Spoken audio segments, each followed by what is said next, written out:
let's get nosy, smart movers. Let's see what other people are talking about as it relates to moving, relocation, buying a home, investing, and things like that. We can find a lot of hints, a lot of clues, and a lot of problems get solved if you look at other people's problems. Listen, if I find something where someone's telling me the mistake that they've done or what they can't do or where they've been hitting a wall in a state, it makes me think a little bit twice. I reflect on it, I kind of put my own numbers to it and see if it's real data that I could use. So here's a little trick that I got, and I'm going to invite you into this trick right now because this person here says, I make 6 figures and I can't afford a home.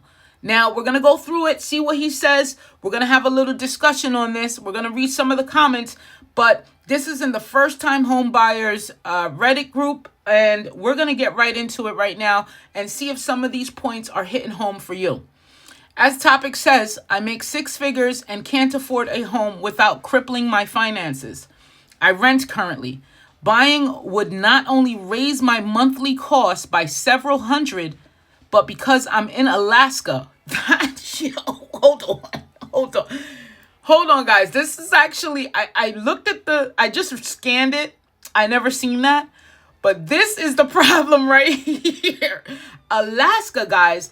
Let me pull that up, and I don't mean to laugh at this guy, but Alaska is a terrible place. Let's see what the data is saying on Alaska before we read on. Alaska gets a 5.9. It's a 6 on my website here for its report card.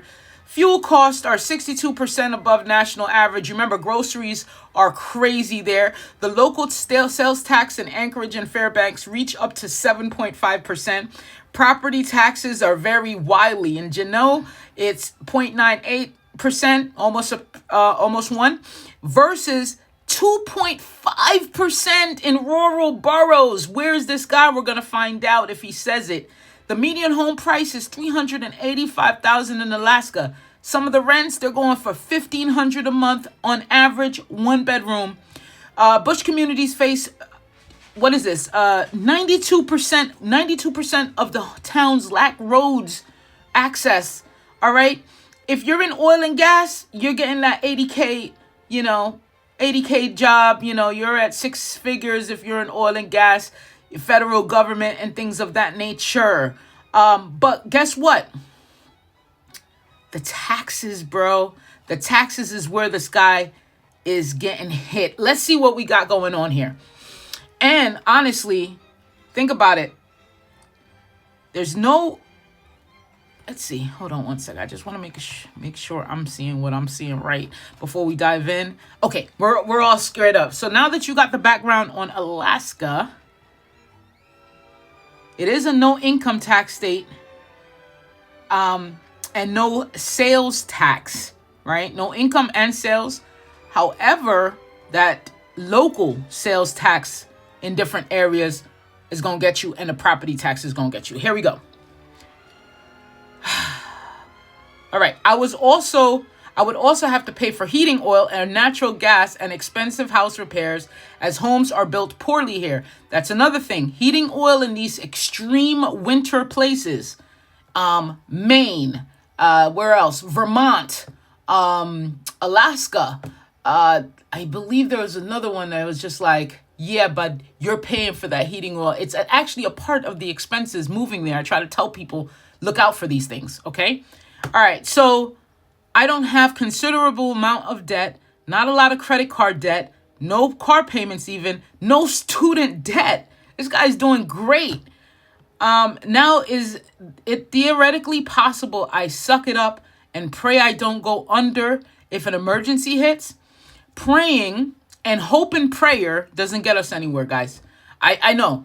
For all my Christian folks that want to clap their hands and pray a bad storm away, guys, I get it.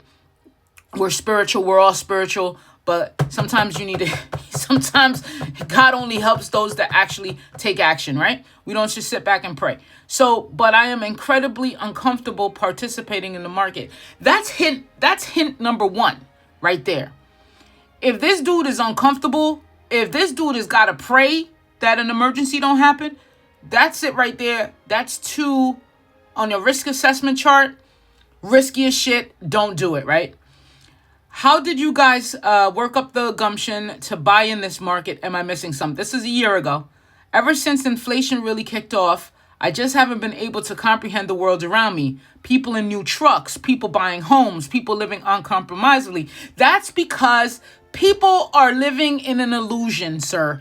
People are living in a TikTok world, sir. I used to do that. I think when it stopped for me was, and it wasn't too long ago, it was like a year and a half, 2 years ago.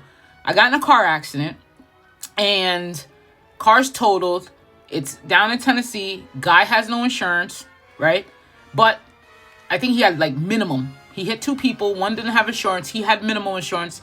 And I was just like, why am I even thinking about getting another car right now? I'm going to go buy a car cash. And then that made me start researching buying cars cash, what kind of cars I wanted, what's the main, like it started putting my brain in a whole different area. And ever since then, I was like, man, people are living way beyond their means. And the internet does not help that. So that's why you see people in new trucks. Guess what? You see them in a new truck today. In less than a year, you see the tow truck in a new truck, okay? The tow truck with the new truck. All right.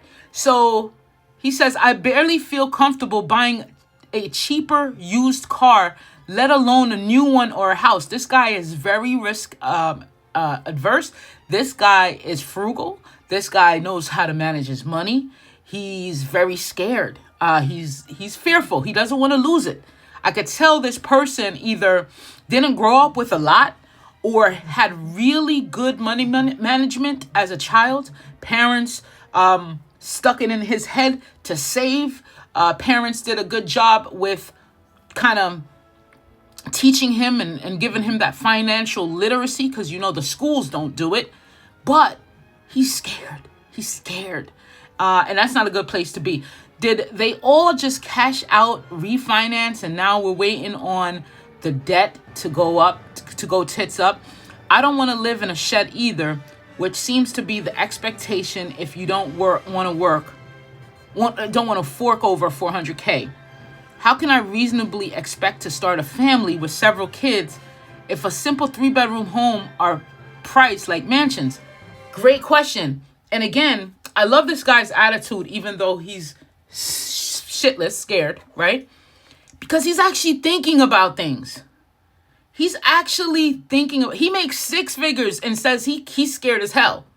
Some people that don't even make that, they make half of that.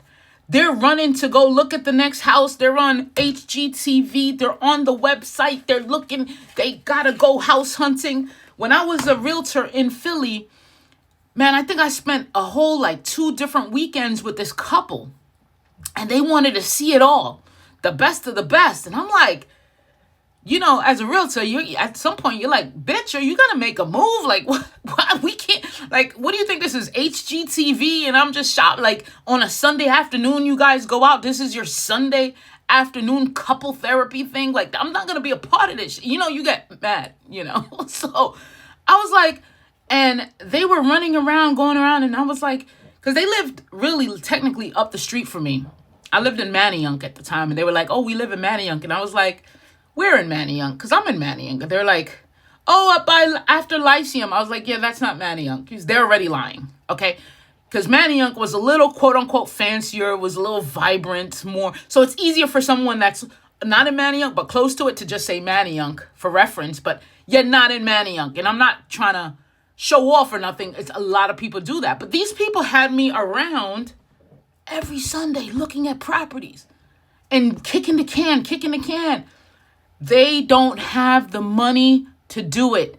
They want to be a part of the process. They want to hope. They want to dream. They want to waste people's time. They want to live on TV. They're living on Facebook. They want to say, you know what? Take a picture in the house and not really doing shit. Okay, so I get what this guy's saying, and I really like this guy's attitude, because he doesn't want to have kids if he can't afford it. That's huge. How many people actually think about that before starting a family, before moving to the next step, saying, can I maintain? Can I support? Can I, is it going to be a problem? How are we going to survive? They make educated decisions. Damn, this is beautiful. All right. What is going on? Where do we go from here? I love to hear you guys and gals. It's stressful thinking about my family's future when it seems the world is going into the can. All right. So let's see what a couple people said. Save more money, bro. Someone says, what kind of home you looking at? I was looking in Juneau, and many homes are under 500K. So this was a year ago. And like I said, guys, in Juneau, I keep saying that incorrectly. If you're in Alaska, please don't bite my head off. All right, let me try to find this thing here. I'm actually on the StrizzyReport.com website. I have all these states with all the data on it, so you could quickly go and look up any state you want, click the search. Okay, so property taxes in Juneau is 0.98% effective. So that's a little lower than in the rural boroughs, but it's still technically a little high. So many homes are under 500K, and he didn't answer. So someone says, poor you, how will you ever survive on your 6-figure salary? Why would you say that? I mean, he's doing the right thing by asking these questions and being a little apprehensive to go into debt. You buy a house, if it's not a rental income property, that's a debt barrier right there. Okay. So someone says a 350K loan at 7% with taxes and insurance is nearly 3K a month. That is unreasonable. That's an unreasonable financial situation to put yourself in just to live, when 5 years ago, that house was 220K at 4% and more like 1,700 a month. Okay. People are going to have to make a minimum of 200K to live even in a remotely similar lifestyle to 5 to 7 years ago. So depending on this person, if he came to Strizzy Report, if he was a smart mover, would give him all this information about where he is and compare it depending on his job, right? Because some jobs, like I said, if he's in oil or if he's in tourism up there, or if he's in something that's, proprietary to Alaska, salmon fishing or something, he has to stay there, right? But what does he do? Stack. Don't buy. It has to make financial sense. And then you don't have to worry. He's already worried about an emergency, like the roof, something happened, the heating oil he has to get. He's worried about so many things that nothing could go wrong. And when you purchase a house, the moment you get the keys and open the door, that's when the damn kitchen sink fall over, the wall, the sheetrock popped out, the doorknob came off the thing, the boiler don't work downstairs, the electrician needs to be called as soon as you get the keys. So that's this is great questions he's asking. All right, so nobody told you had to live where you live. Move. Not that hard. I bought a house for 87K just 3 years ago. So somebody said, where? Dilapidated mobile home with leased land in West Virginia. He said, no, suburban Michigan. It's worth like 120K with the housing market, but that's still easily affordable. But anyone, check this out. Let's go over to Michigan and see what we see. Again, StrizzyReport.com. You could just come back here, type the state, and they're all laid here.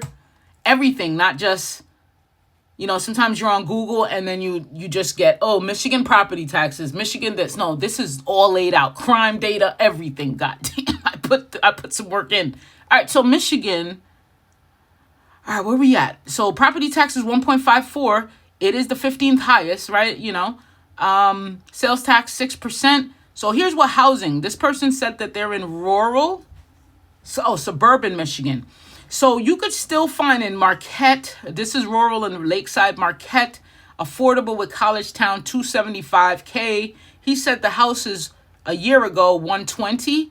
So he must be around this Marquette area or around the Detroit area. He didn't specify where. In Detroit area, suburbs right now, you're looking at 220K median. So he may be around one of those two places, because I know Grand Rapids, they're hitting 305. as the average. But all around in Michigan, Grand Rapids, Traverse, Marquette, Detroit, all of these areas. Let's see which one the best places to live. So Midland and Novi, the best places to live. But around these areas, the median home prices are all under the nation's average. All of them. Traverse City, which is the hot spot and the tourist area, that's even under the national average. It's sitting at 400K. So yes, you could do that in Michigan. Yes, you could do that in Michigan. So, and he said it right. No one told you to live there, right? And so we got to kind of look. And if I'm stuck in a place like Alaska, I make 6 figures in Alaska. You could probably make 6 figures or more somewhere else. It probably means that you got some value to you. You got some skills. You got some experience, So don't hold yourself. Don't sell yourself short. If you gotta go, you gotta go. And guys, pray, pray that the rain stops right now. I'll see you guys later. I'm gonna try to do this every Friday night. I like this because it makes us all laugh and see what's going on around the world and in America. Smart movers, head over to StrizzyReport.com. Like I said, you can just type in a cities, type in a state, and boom, all the information is there. I wanted to make it like the wiki of state data. And I want you to join the Smart Movers Club on Sunday mornings. You get a newsletter from me bright and early in the morning. It's free to sign up and you get access to all of this. I love you guys. Have a great night.